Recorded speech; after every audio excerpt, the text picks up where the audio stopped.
Let me start po by a question. What is the Lord telling us in preaching to us the unconditional love of the Father, the enduring love of the Savior, and the comforting love of the Holy Spirit? What is that message?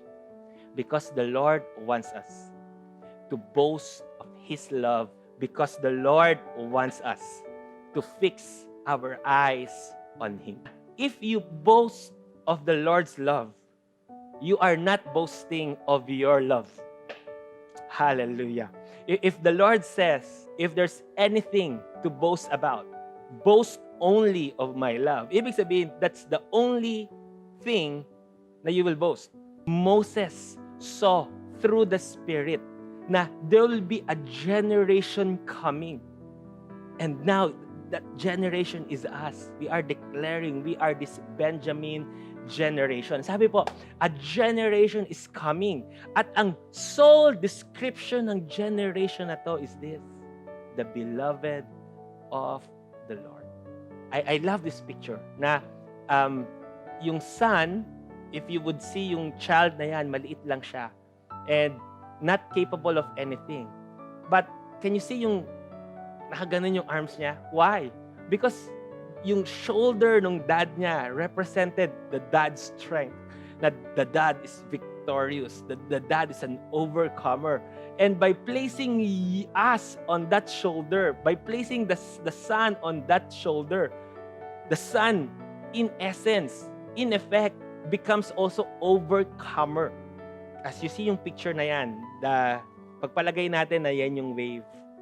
What wave of problem, what flood of difficulty can reach you when you are high above the shoulders of your Lord?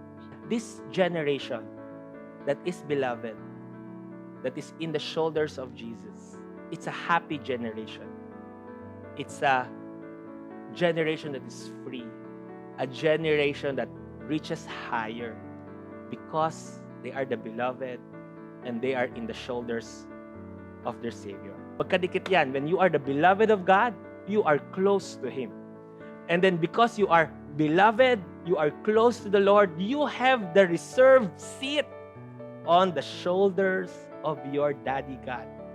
People who looks sa pagmamahal nila kay Lord will always feel yung farness. Will always feel na parang they are inadequate. Na even though they have access, umakyat sa shoulder, because they're looking on their love, they are the ones disqualifying themselves in coming to the shoulders of Jesus. That's why it's very important in saying, anak, this is the generation that is beloved. Gusto ko pong sagutin na if there's a special emphasis na this generation is called the beloved generation, baka may magsabi, ibig sabihin ba nun, Pastor Tim, yung other generations, hindi sila mahal ni Lord? No. 1,000 times no. All of them, they are loved by the Lord. But this generation boasts na mahal sila ni Lord. Hallelujah.